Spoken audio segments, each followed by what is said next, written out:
자, 오늘 저는 광복 77주년을 맞이하면서 오늘 제가 선택한 본문 데살로니가전서 5장 1절에서 11절까지 말씀을 가지고 정신을 차려야 합니다 라는 제목으로 주의 말씀을 나눌 때에 정신이 번쩍 드시기를 주의 이름으로 축원합니다. 오늘 말씀이 나라를 향한 말씀인 동시에 성도를 향한 말씀이고 또 말씀을 전하는 자와 말씀을 듣는 자에게 주시는 하나님의 음성입니다. 그리고 오늘 이 말씀을 들을 때에 내 영혼이 이 말씀으로 인하여서 춤을 추고 기뻐하고 정신이 번쩍 드셔야 됩니다. 그러한 마음으로 주의 말씀을 여러분과 함께 나누겠습니다. 참 오랜만에 영화를 한 편 봤네요. 그 영화 제목이 한산이라는 영화입니다. 아마 보신 분들도 계실 것입니다. 내용은 이런 내용이죠. 임진왜란 때 이순신 장군이 나라를 구한 이야기. 이미 이 한산이라는 이름 말고도 뭐 명량이라든지 다른 이름으로도 이미 영화로 많이 나왔습니다. 그런데 오늘 저는 이순신 장군에 대해서 이야기하려고 하는 것이 아니라 영화를 보다 보니까 그 자막의 처리가 어떻게 되어 있냐 하면 왜군이 부산항에 상륙합니다. 왜군이 부산항에 상륙을 해서 진격을 해서 수도였던 한양을 함락시키는 데까지 15일 걸렸대요. 이 말도 안 되는 이야기예요. 여러분 생각해 보세요. 그때 부산에서 과거를 보러 한양에 가면 며칠 걸리는 줄 아세요? 15일 걸립니다. 무슨 중무장한 군사도 아니고 개나리 보침 하나 지고 시험 보러 가기 위해서 한 선비가 부산에서 보름을 걸어가면 한양에 당도하는 게 15일 걸립니다. 그런데 이 왜군이 진격해서 한양을 탈취하기까지 15일 걸렸다. 제가 그 내용이 제 머릿속에 떠나지 않는 거예요. 뭐 이순신 장군에 대한 이야기는 뭐 대충 알잖아요. 그래서 그 영화 마치고 난 다음에 돌아와서 과연 그런가 하고 제가 역사책을 찾아봤어요. 너무나 깜짝 놀랐어요. 제가 그 역사책과 백과사전을 딱 찾아보면 이렇게 딱 나와 있어요. 여러분, 임진왜란은요 1592년 4월 13일에 시작합니다. 그리고 5월 3일에 한양이 함락되었어요. 며칠이죠? 20일입니다. 영화에서는 15일로 기록되었지만 제가 몇 개의 책을 찾아보니까 거의 똑같은 게 4월 13일 날 16만 대군이 부산항에 입성해서 그냥 뭐 중앙으로 좌로 우로 한양을 아예 진격을 하는데 이게 그냥 아니 군인들은 도대체 뭐 했단 말이에요? 군사들은? 어떻게 과거 보러 시험 보러 가는 그 사람의 속도와 군인들이 중무장한 군인들이 달려가는 속도가 어떻게 똑같을 수 있습니까? 이유는 한 가지였어요. 조선의 힘이 약했다는 것입니다. 여러분, 조선의 힘이 약했다는 게 뭐냐 하면 다른 이야기가 아니라 이미 그때가 선조 아닙니까?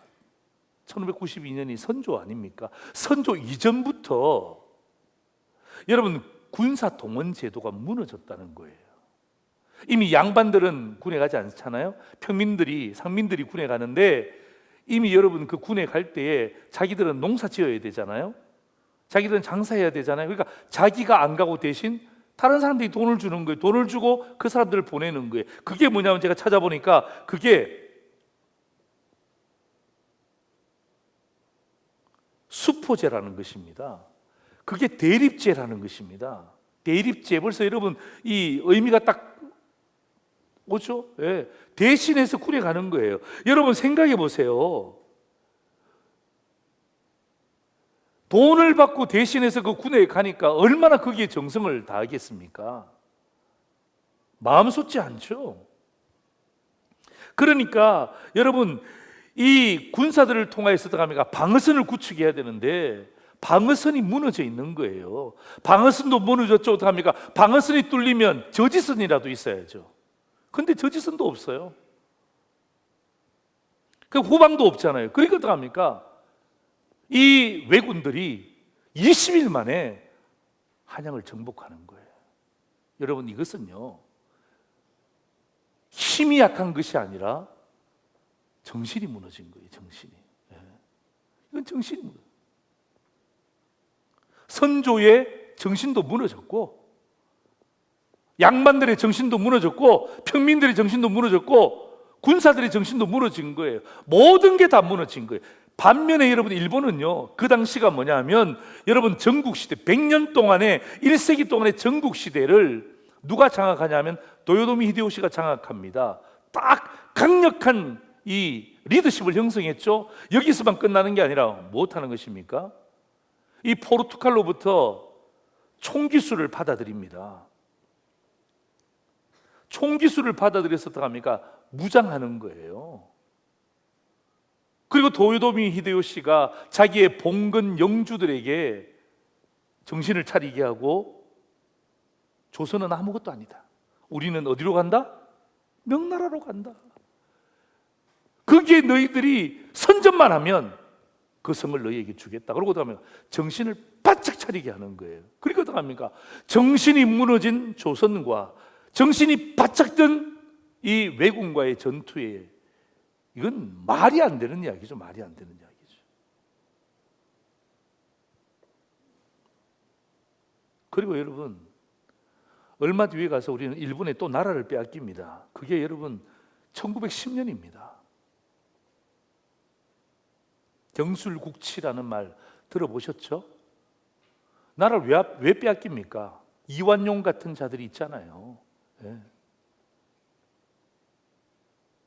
여러분 그런 정신이 빠진 사람들이 나라의 중심이 되었어요. 그러니까 어떡합니까? 그 나라는 무너질 수밖에 없는 거예요. 36년간의 치욕스러운 일제치하를 보내고 1945년 8월 15일 날 광복을 하죠. 내일이 광복 77주년을 기념하는 날입니다. 여러분 광복 한문 보세요. 무슨 뜻입니까 저게? 예. 빛이 회복되었다는 거예요. 빛이 회복되었다는 거예요. 36년 동안 일제치하에서 어둠 가운데 살았다가 연합군에 의해 하나님의 은혜에 의해서 어떻게 합니까? 광복이 된 거예요. 여러분 진정한 광복은요 힘의 광복이 아니에요. 뭐예요? 정신의 광복이에요. 정신의 광복.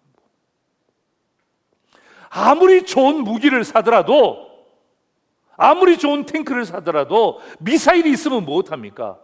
사용하는 사람들이 정신줄을 놓은 거예요. 그러면요 그 아무런 가치가 없어요. 예. 아무런 가치가 없어요.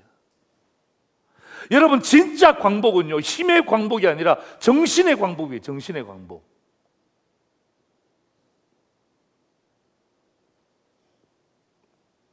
여러분 마음이 없으면요 이미 육신도 이미 사라지는 거예요. 마음을 다 잡는 게 중요해요. 예. 우리 이런 말이 있죠. 마음먹기에 달렸다는 말이 있죠. 그게 뭐죠? 마음먹기에 달렸다는 말이 무슨 말입니까? 우리의 정신을 바짝 쬐면 어떡합니까? 그 나머지 삶의 형편은 다 달라요. 환경도 다 달라요. 그러나 어떡합니까? 그 가운데 이겨낸단 말이에요. 그게 진짜 광복이 있는 거예요. 그 빛이 무엇입니까? 예. 하나님께서 오늘 우리에게 하시고자 하는 그 말씀을 통하여서 오늘 저는요 정말 이 말씀을 통해서 우리 현장에서 와서 예배드리는 성도들, 유튜브 앞에서 함께 예배드리는 성도들이 정신을 바짝 차리는 그런 복된 기회가 되기를 주의 이름으로 축원하는 것입니다. 그래서 오늘 제가 설교 제목을 정신을 차려야 합니다라고 하는 이유가 바로 여기 있는 거예요. 자, 여러분, 오늘 본문에 나오는 데살로니가 교회, 여러분, 이 데살로니가 교회는요, 사도 바울이 2차 전도여행을 마치고 난 다음에 세운 교회입니다. 여러분, 그 지역 있잖아요. 마게도니아 지역을 이야기하는 거예요. 헬라 지역, 마게도니아 지역, 소아시아 지역. 여러분, 이때 그 당시에 그 나라들의 영향력을 끼쳤던 나라가 로마입니다. 여러분, 로마는요, 이방 종교의 극치를 달렸어요. 뭐 태양신으로부터 시작해서 이방 종교의 극치를 달리는 거예요. 로마가 압제를 딱 하니까 어떡합니까? 예수 믿는 성도들이 불이익을 당할 수밖에 없죠. 여러분, 로마가 압제를 하니까 어떡합니까? 교회가 압력을 받을 수밖에 없죠. 그런데 여러분, 이 데살로니가 교회는요, 성도들이 거의 대부분 초신자였습니다.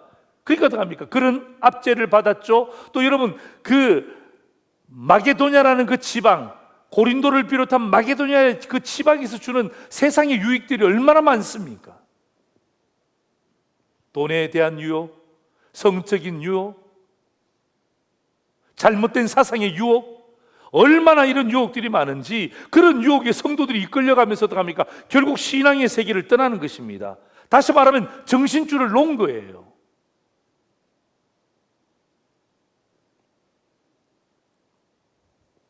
자기들의 삶에 어떤 의미에서 호의호식을 하다 보니까 어떡합니까? 가장 중요한 정신을 놓은 거예요. 사도 바울이 사람들을 통하여서 알게 되었죠.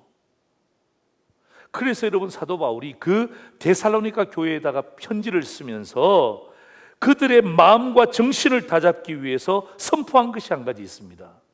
뭔 줄 아십니까? 무엇을 선포했을까요? 그 데살로니가 교회의 성도들을 다시 한 번 더 마음을 다잡기 위해서 사도 바울이 딱 가지고 그들에게 선포한 말씀은요, 주님이 직접 하신 말씀이에요. 바로 그 내용은 바로 이것입니다. 주님의 다시 오심이에요. 여러분은 어떻습니까? 여러분은 어떠시냐고요? 주님의 다시 오심에 대해서 어느 정도 확신이 있습니까? 주님의 다시 오심에 대해서 얼마나 믿음이 있습니까? 에이, 뭐 주님 오시는 것은 미래의 일이고 언젠가는 오시겠지. 내 살아생전에 오시겠나? 내가 죽고 난 이후에는 오시든지 말든지. 만약에 이렇다면 우리는 데살로니가 교회 성도들보다 더 못한 것입니다.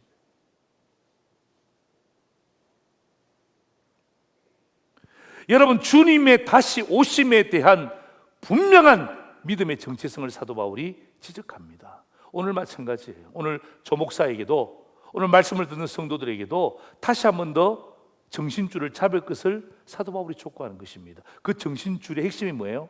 주님이 다시 오신다, 주인이 다시 오신다라는 메시지예요. 여러분, 다시 오시면 반드시 계산합니다.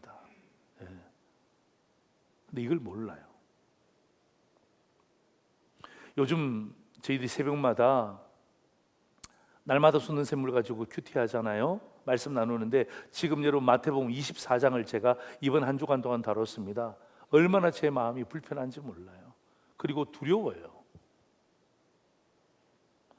여러분, 마태복음 24장에 나오는 그 본문 가운데 반복되어지는 문구가 뭐냐면 이겁니다. 인자의 임함도 이와 같으리라. 여러분, 인자의 임함이 누굽니까? 예수 그리스도의 다시 오심을 이야기하는 거거든요. 예수님이 다시 오심도 이와 같다, 도둑처럼 속히 온다. 그래서 어떡합니까? 깨어 있으라. 예. 그러면서 24장 하반절에 보면 두 부류의 종들을 이야기합니다. 두 부류의 종들을 이야기하는데 45절에 보면 충성되고 지혜로운 종, 48절에 보면 악한 종, 이 두 부류의 종들이 나옵니다. 여러분, 어떤 사람이 충성되고 지혜로운 종입니까? 어떤 사람이 악한 종입니까? 예수님은 분명히 말씀하셨어요. 주님의 다시 오심, 다시 말하면 주인이 다시 오신 것에 대한 분명한 확신을 가지고 주인이 다시 왔을 때 그분이 나랑 마지막 결과를 보자고 하실 때에 내가 주인이 오시기 전까지 최선을 다해야지. 그게 충성이요. 그게 지혜로운 종의 태도입니다. 여러분, 48절에 악한 종이 나옵니다. 여러분, 악한 종은 무엇입니까? 주인이 언제 올 것인지 본인이 주인이 오는 것에 대해서 별로 관심이 없어요. 세상 일에 너무 바쁜 나머지 주인이 다시 오신다? 언제 온다고 이야기를 안 했기 때문에 예측을 못하는 거예요. 그래서 어떡합니까? 친구들을 불러 모아놓고 흥청망청 노는 거예요.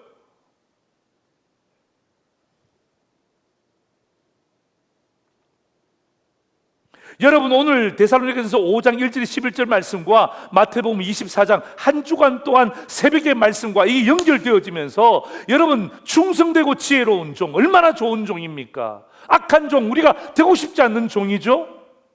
핵심이 뭐예요? 주인의 다시 오시면 어떻게 반응하느냐입니다. 주인의 다시 오시면 어떻게 반응하느냐, 여기에 평가되는 것입니다. 만약에 오늘도 저와 여러분이 주인의 다시 오심에 대해서 관심이 없다, 주인의 다시 오심에 대해서 그건 미래의 일이다, 주님이 다시 오심에 대해서 나하고 상관없는 일이다, 정신을 바짝 차리셔야 됩니다. 오늘 이 말씀은요, 여러분에게 하시는 말씀이에요. 데살로니가 교회를 향한 사도 바울의 말씀인 동시에 오늘 성령께서는요, 우리에게 정신줄을 놓고 있는 저와 여러분에게 주시는 도전의 말씀입니다. 정신 차려야 합니다. 주님이 다시 오신다는 것에 대한 또 한 번의 믿음과 각오를 다지는 시간이 될 때 여러분, 막 살지 않습니다. 내 마음대로 살지 않습니다. 교만하며 살지 않습니다. 왜 막 삽니까? 왜 내 마음대로 삽니까? 왜 교만하며 삽니까? 주인이 다시 오신다는 것에 대해서 개념이 없는 거예요. 내가 주인이 내가 주인, 종이 내가 주인이라고 착각하는 거예요. 얼마나 어리석은 종입니까? 만약에 오늘도 저와 여러분이 이러한 삶을 산다면요, 어리석은 종이에요. 악한 종이에요. 그 악한 종의 결과는요, 이를 갈며 슬피 우는 것밖에 없다라고 주님은 말씀하세요. 오늘 저는 이 본문의 말씀을 통해서 나라도 정신을 차려야 되고, 교회도 정신을 차려야 되고, 성도들도 정신을 차려야 되고, 교역자들도 정신을 차려야 되는데, 오늘 저는 이 본문의 말씀을 가지고 어떻게 하면 우리가 정신줄을 다시금 잡을 수 있던가, 저는 두 가지 말씀을 가지고 여러분에게 증거합니다. 첫 번째입니다. 같이 한번 읽겠습니다. 시작. 내가 빛의 자녀임을 확신하라는 것입니다. 내가 빛의 자녀임을 확신하라는 거예요. 여러분, 제가 세 가지 질문합니다. 대답해 보세요. 속으로 대답하세요. 여러분, 예수님 믿으십니까?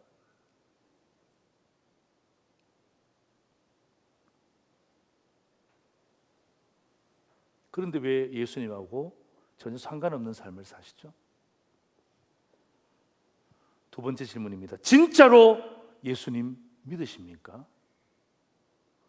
예수님이 주인인데 왜 종이 주인처럼 살아가세요? 그건 성경에서 말하는 악한 종이죠. 세 번째 질문입니다. 확실히 예수 믿으십니까? 그런데 어떻게 우리는 어둠의 삶을 살아갑니까? 세상을 쫓아서 살아갑니까? 오늘 사도 바울이 그 데살로니가 교회 성도를 향해서 1절부터 5절까지 그들의 삶을 지목하면서 너희들이 빛의 자녀인데 빛의 자녀와 어둠이 어떻게 손을 잡을 수 있습니까? 여러분, 빛이 들어오면 어둠은 자동적으로 도망가는 거예요. 그런데 빛이 들어왔는데 여전히 어둠의 세력과 함께 손을 잡고 있네요. 여러분, 세상이 주는 유익이 얼마나 큰지 모르지만, 돈이 주는 유익이 얼마나 큰지 모르지만,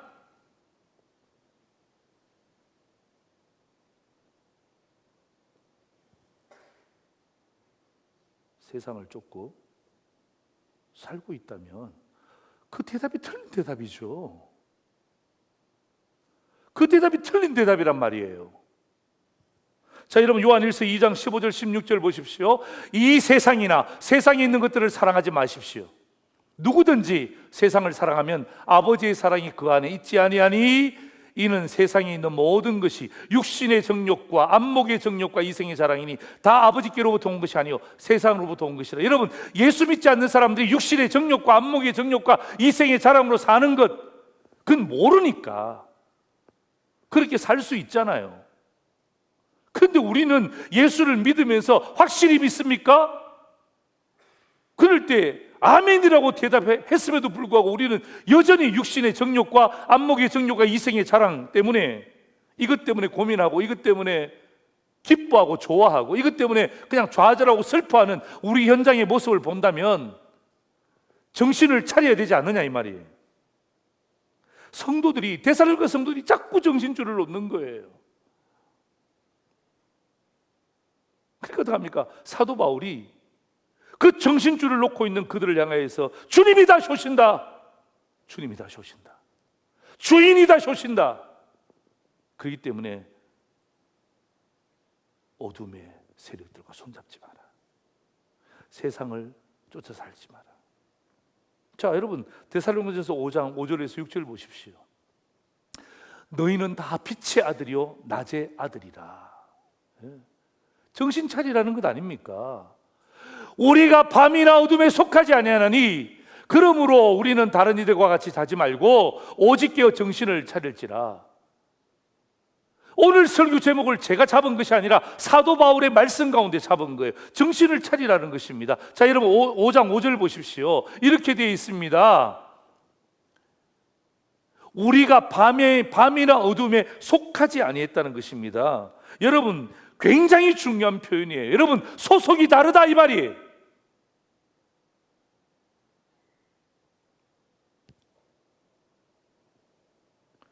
우리는 빛의 자녀의 소속이기 때문에 결단코 어둠과 세상 속에 살 수 없다는 것입니다. 소속이 다른데 어떡합니까? 어떻게 같이 살 수 있어요? 그래서 어떡합니까? 깨어 정신을 차리라고 2번이나 반복하는 거예요. 중요하니까 반복하는 것 아닙니까? 사도 바울이 한 번 더 반복하네요. 8절 보십시오. 우리는 낮에 속하였으니, 소속에 대한 분명한 확신이죠. 정신을 차리라는 것입니다.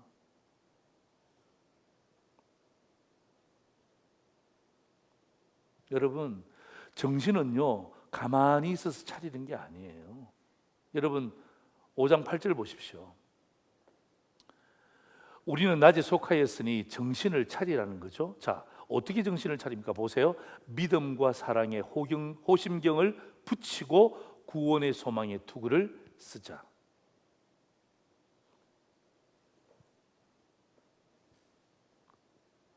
믿음과 사랑의 호심경을 붙이고 구원의 소망의 투구를 쓰자. 여러분, 정신을 차리는 것은요 의지적인 노력이 따라야 된다는 것입니다. 어떻게 그냥 정신을 차려? 가만히 있으면 정신이 돌아오나요? 천만에요.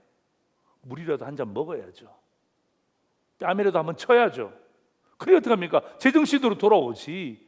정신줄을 놓고 있는데, 여러분, 정신줄 놓은 사람을 향해서 야 정신 차려, 정신 차려, 아무리 이야기한들 어떻게 정신을 차릴 수가 있습니까? 의지적인 노력이 필요한 거예요. 그래서 어떡합니까? 붙이라는 거예요. 여러분, 붙이는 거, 여러분, 이 붙이는 게 두면 붙여집니까? 붙여야죠. 이렇게 붙여야지. 여러분, 투구가 있습니다. 그냥 가만히 있으면 투구가 쓰지나요? 허리를 굽히고 투구를 잡고 자기 머리에 써야 어떡합니까? 투구를 쓰는 거예요. 이게 의지적인 노력이라는 것입니다. 여러분, 그 데살로니가 교회 성도와 상도제일교회 성도를 향해서 사도 바울은 그렇게 이야기하는 거예요. 정신을 차리는 것은요 중무장하는 거예요. 중무장하는 거예요. 여러분 중무장이 무엇입니까? 여러분 전쟁 중입니다. 여러분 이 호심경, 다시 말하면 흉배라 그러는데, 여러분 흉배는 뭐냐? 목부터 이 허리 이하까지 보호해 주는 것입니다. 예. 우리말로 이야기하는 방탄조끼를 이야기하는 거죠. 그게 여러분 호심경입니다. 그걸 어떻게 합니까? 내가 붙이는 거예요. 여러분 투구가 무엇입니까? 머리를 보호하는 것 아닙니까? 여러분 영적 전쟁, 이 중무장해야 되는 영적 전쟁 나가는데 여러분 호신경도 붙이지 않고 투구도 서지 않고 반바지 입고 슬리퍼 끌고 쫄래쫄래 하고 있다고 상상해 보세요. 그게 우리의 모습이란 말이에요. 그게 지금 데살로니가 교회의 모습이란 말이에요. 그러니까 어떻게 하면 정신이 빠진 거예요. 정신줄을 놓은 거예요. 아무리 로마가 압제하더라도, 아무리 어둠의 세력이, 세상에 주는 유혹이 심하고 그 유혹 때문에 내 삶이 풍성해진다 한다 하더라도 그건 아닌 거죠. 어떻게 반바지 입습니까? 어떻게 슬리퍼 끊고 나갈 수 있습니까? 그 말이 안 되는 이야기예요. 그런 사람 보면 어떡합니까? 정신 나갔다고 이야기하죠? 좀 더 고급스럽게 이야기하면 정신줄 놓은 거예요. 정신줄을 놓은 거예요 지금.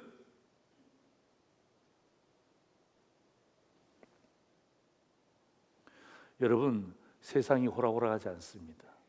살아보시니까 아시죠? 세상이 호락호락하지 않습니다. 여러분 악한 세력이 녹록치 않습니다. 내가 빛의 자녀임에 대한 확신. 여러분 빛의 자녀는 다른 것이 아니라 주님이 다시 오신다는 것에 대해서 새로운 자각을 이야기하는 거예요. 예. 그냥 이거 하면 얼마 벌까? 이거 하면 어디로 여행 가면 좋을까? 그냥 내 삶의 바운더리에 몇 가지만 바라보면서 사는 것이 아니고, 내 오늘의 현실의 삶에 대해서는 얼마나 진단자랍니까? 얼마나 충고자랍니까? 얼마나 사람들마다 어떻게 합니까? 그냥 두부 자르듯이 얼마나 날선 비판을 합니까? 그런데 왜 주님이 다시 오신다라는 이 가장 중요한 정신, 가장 중요한 신앙의 주제, 여기에 대해서는 놓고 있습니까? 그러니까 어떡합니까? 충성되고 지혜로운 종은 발견할 수가 없어요. 계속해서 어떡합니까? 데살로니가 교회 안에 악한 종이 충만해지는 거예요. 상도제일교회 안에 악한 종들이 충만해지는 거예요. 이게 결코 하나님이 원하는 것 아니잖아요. 그래서 어떡합니까? 사도 바울은 점검하라는 거예요. 의의 흉부를 붙이고 투구를 쓰고. 여러분 흉배, 여러분 호신경이 깨끗할수록 좋습니까? 여러분 투구가 반짝반짝거리면 좋습니까? 천만에 그렇지 않습니다. 여러분 투구 좀 거칠어도 상관없어요. 여러분 흉배 여기에 막 칼자국들이 쫙쫙 나 있어도 상관없어요. 왜? 영적 전쟁에서 그것 때문에 내가 보호받았잖아요. 지금 내가 살아있는 이유가 무엇입니까? 내가 죽어야 될 그 찰나에 흉배가 보호해 줬잖아요. 투구가 막아줬잖아요. 그게 뭐라는 것입니까? 그게 바로 주님이 다시 오신 것에 대한 확신이죠. 그걸 갖고 있는 사람들을 빛의 자녀라고 하는 거예요. 네? 어둠의 자식들은 뭐예요? 어둠의 자녀들은 뭐예요? 주님이 다시 오는 것에 대해서 관심이 없어요. 네? 막 사는 거예요. 자기 마음대로 사는 거예요.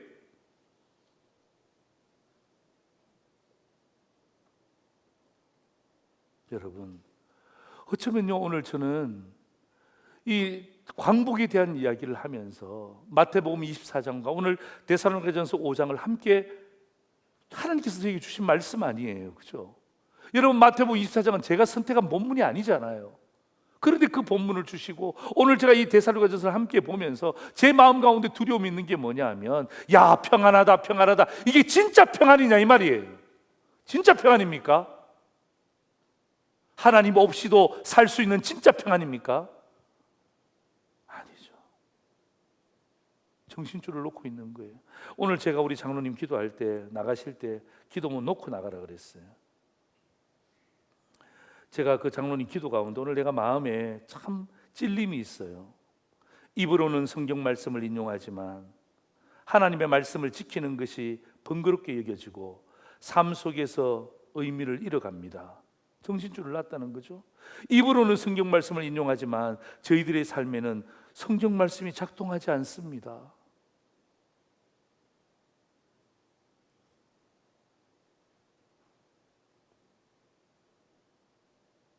하나님의 말씀에 대한 갈급함이나 성령의 감동이 없이 단순히 예배에 참석하는 것만으로, 주일에 한 번 예배에 참석하는 의무를 다했다고 생각하는 거예요. 공적 예배에 참석한 횟수가 우리의 의의를 높이가 되어버린 외식적인 신앙인의 전락이 있습니다. 정신줄을 놨다는 것 아닙니까? 하나님, 우리를 긍휼히 여겨 주옵소서. 우리가 처음으로 예수님을 영접했을 때 순수하고 열정이 있던 신앙의 모습을 찾게 하옵소서.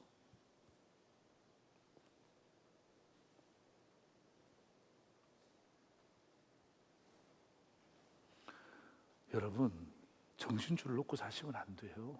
네.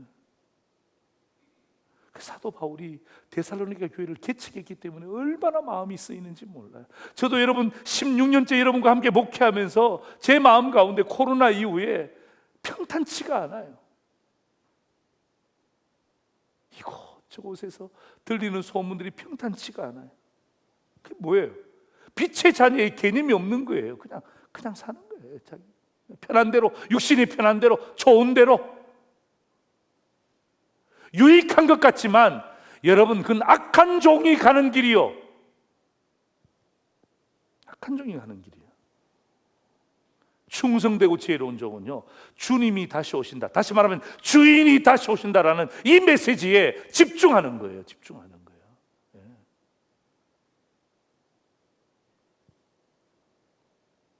그래서 여러분 점검하셔야 돼요. 여러분 호신경이 있어요? 여러분 투구가 있습니까? 점검하셔야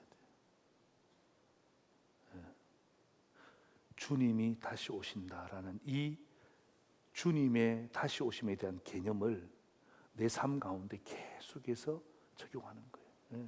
그러면요, 여러분 주님이 다시 오시고 주인이 다시 오시는데 어떻게 내가 여기에서 그들과 손잡고 희낙낙거립니까? 어떻게 2차 3차에 가서 내가 잘못된 삶을 살 수 있습니까? 내가 빛의 자녀인데,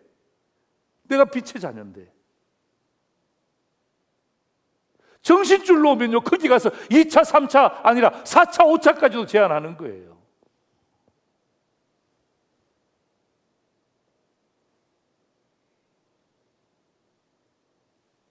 두 번째입니다. 같이 한번 읽겠습니다. 시작. 내가 구원받은 자녀임을 확신하셔야 돼요. 첫 번째는 내가 빛의 자녀임을 확신하는 것이고, 두 번째는 내가 구원받은 자녀임을 확신하는 거예요.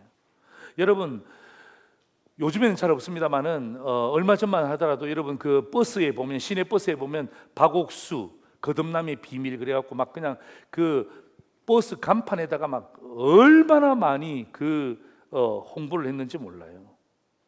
여러분 그 박옥수 구원파의 질문이 뭔 줄 아십니까?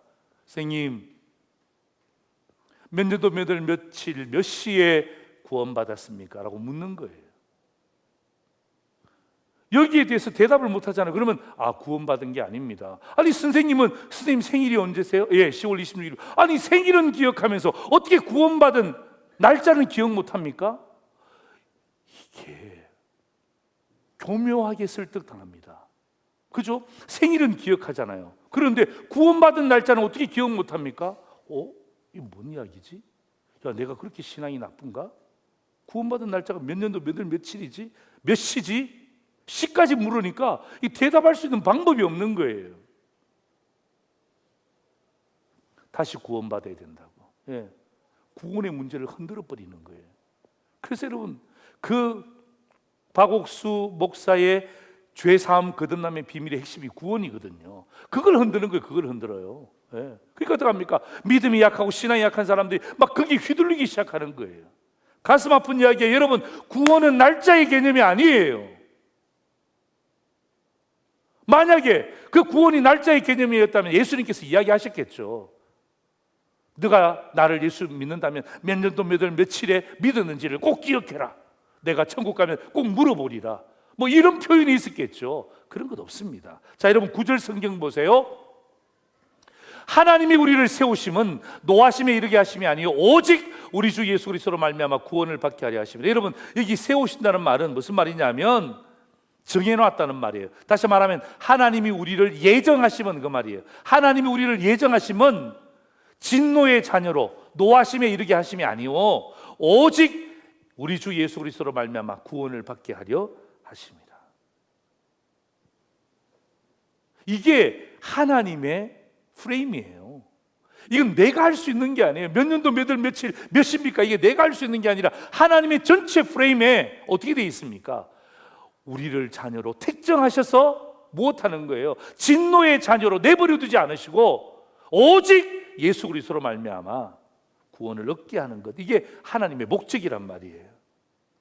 여기에 흔들리면 안 돼요. 좀 신앙이 약한 성도들이 있을 수 있죠. 그러나 여기에 대해서는 흔들리시면 안 돼요. 만약에 여기에 대해서 흔들리시면 기도하셔야죠. 새벽 예배 나오셔야죠. 심야기도 나오셔야죠. 왜 안 나와요? 만약에 여러분이 이 구원의 문제에 대해서 흔들린다면 이건 심각한 거예요. 여러분, 기초가 흔들려요. 어떻게 건물을 세울 수 있습니까? 말도 안 되는 이야기죠. 말도 안 되는 이야기. 여러분, 기초가 흔들리는데 어떻게 그 높이를 50층까지 세운단 말입니까? 말도 안 되는 이야기. 여러분, 사탄은요 자꾸 내 삶의 어두운 부분을 보게 만들어요. 예? 내가 막 지키지 못하죠. 성경 통독도 못하죠. 또 그다음에 여전히 끊지 못하는 죄가 있죠. 이런 걸 보기 위해서 결국은 뭘 흔드는 거예요? 구원의 문제를 흔드는 거예요. 내 삶을 보여주면서 뭘 흔드는 거예요? 구원의 문제를 흔드는 거예요. 내 삶의 누추한 모습을 보게 만들면서 뭘 흔드는 거예요? 구원의 문제를 흔드는 거예요. 왜? 구원의 문제가 흔들리면 다 무너지잖아요. 제가 이야기했잖아요. 마음이 무너지면 육체가 무너지는 것은 순식간이잖아요. 여러분, 구원의 문제는요 나로부터 시작되는 것이 아니라 하나님의 전적인 권한이에요. 우리는 뭐 하는 것이 믿음으로. 예. 그래서 오늘 여러분 정신을 바짝 차려야 될 게 그냥 교회 출석했다고 다가 아니라 진짜 내가 예수님을 구주로 믿고 있는가, 여기에 대해서 아멘, 여기에 대해서 예스, 여기에 대해서 그렇습니다라고 분명히 여러분 답을 하실 때 어떡합니까? 여러분의 정신줄을 다시금 꽉 잡는 거예요. 예. 자, 여러분 10절 성경 보세요. 이렇게 되어 있습니다. 예수께서 우리를 위하여 죽으사 우리로 하여금 깨어있든지 자든지 자기와 함께 살게 하려 하셨느니라. 오늘 여러분 이 9절과 10절 말씀이 얼마나 중요한지 몰라요. 예. 여러분, 예수께서 우리를 위해서 죽으셨습니다. 우리로 하여금 깨어있든지 자든지, 이게 뭐예요? 살아있든지 죽든지 그 말이에요. 살아있든지 죽든지 어떡합니까? 자기와 함께 살게 하려 하십니다. 이게 뭐예요? 구원의 기쁨이에요. 구원의 기쁨.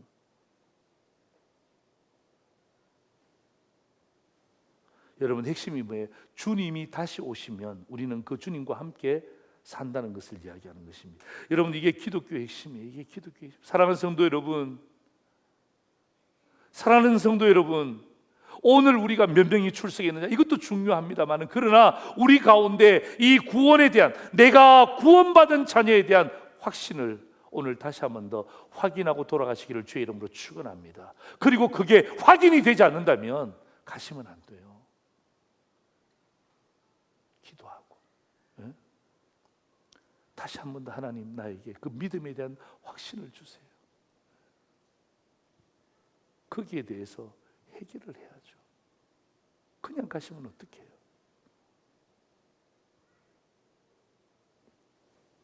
그리고 여러분, 이 사도 바울은 한 걸음 더 나갑니다. 이 구원의 문제, 다시 말하면 정신을 바짝 차리는 것은 너만 해서는 안 된다는 것입니다. 여러분, 나만 정신 차리면 어떻게 해요? 우리 가정이 있잖아요. 여러분, 목사만 정신 차리면 뭐예요? 여러 수많은 직분자들이 있잖아요. 부모만 정신 차리면 못해요. 자녀가 있잖아요. 자녀는 어떻게 하실래요? 내버려둬요? 그래서 여러분 11절의 말씀을 보면 이렇게 되어 있습니다. 11절 말씀에 보면 피차 권면하고 서로 덕을 세우라 이렇게 되어 있어요. 예. 피차, 서로 권면하고, 야, 우리 정신 차리자. 아빠 정신 차릴 테니까 너희도 정신 차리자. 예. 권사님, 우리가 정신 차릴 테니까 권사님 우리 함께 정신 차려요. 그럴 때 어떡합니까? 같이 사는 거예요. 네, 같이. 저는 광복 77주년을 제가 묵상하면서 여러분 우리 조국 대한민국을 보면서도 진정한 광복을 누려야죠. 여러분 힘이 있으면 무엇합니까? 정신이 없는데. 좋은 무기가 있으면 무엇합니까? 무기를 쓰는 사람이 정신이 빠졌는데. 그건 진정한 광복이 아니에요. 진정한 광복은요, 힘이 아니라 스피릿, 정신이에요. 정신.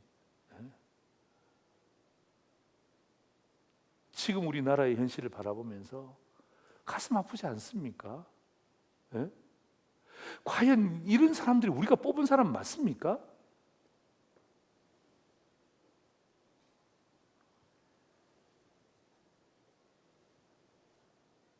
여러분, 진정한 광복은요, 그 사람들이 하나님 앞에서 정신줄을 다시 잡는 거예요. 저는 이 말씀을 우리 교회에 적용하면서 성도들을 보면서도 제가 그런 생각이 들어요. 여러분, 영적인 광복이 중요한 것 아닙니까? 영적으로 여러분, 우리가 영적으로 광복하지 못하면요, 여러분 우리는 여전히 일제치하, 다시 말하면 악한 세력의 압제 속에 사는 거예요. 그 사람이 아무리 잘 살아도, 그 사람이 부동산이 아무리 많아도, 그 사람이 물질이 아무리 많아도, 그 사람의 삶이 아무리 다른 사람들이 박수 쳐주는 탁월한 삶이라 한다 할지라도 그건요, 압제받고 있는 거예요. 불쌍한 삶이에요. 잘못된 거예요. 어떻게 됩니까? 정신을 다 잡아야죠. 마음을 다 잡아야죠. 정신을 차리는. 그래서 사도 바울이 어떻게 합니까? 그 데살로니가 교회를 향해서 정신을 차려라, 정신을 차려라 2번이나 반복하는 거예요. 오늘도 제가 이 말씀을 가지고 우리 나라를 향해서, 우리 조국을 향해서도 대한민국이여 정신을 차려야 됩니다. 지금 여러분 한국 말고 세계에서 얼마나 많은 나라들이 한국을 치고 올라오는지 몰라요. 아직까지도 정신을 못 차렸어요. 여러분, 영적인 부분도 마찬가지예요. 여러분, 성도들이 정신을 차리셔야 됩니다. 정신을 차려야 여러분 충성되고 지혜로운 종이 되는 거예요. 마지막 그림 하나 보십시오. 자, 설교를 요약하는 그림이에요. 오늘 제가 설교했죠. 정신을 차리던 광복 77주년. 그죠? 첫 번째입니다. 같이 읽습니다. 시작. 내가 빛의 자녀임을 뭐하라고요? 확신하라. 두 번째입니다. 시작. 내가 구원받은 자녀임을 확신하라. 이 두 가지가 정신을 차려. 내가 빛의 자녀임을 확신하고, 내가 구원받은 자녀임을 확신하고. 그죠? 정신을 차려.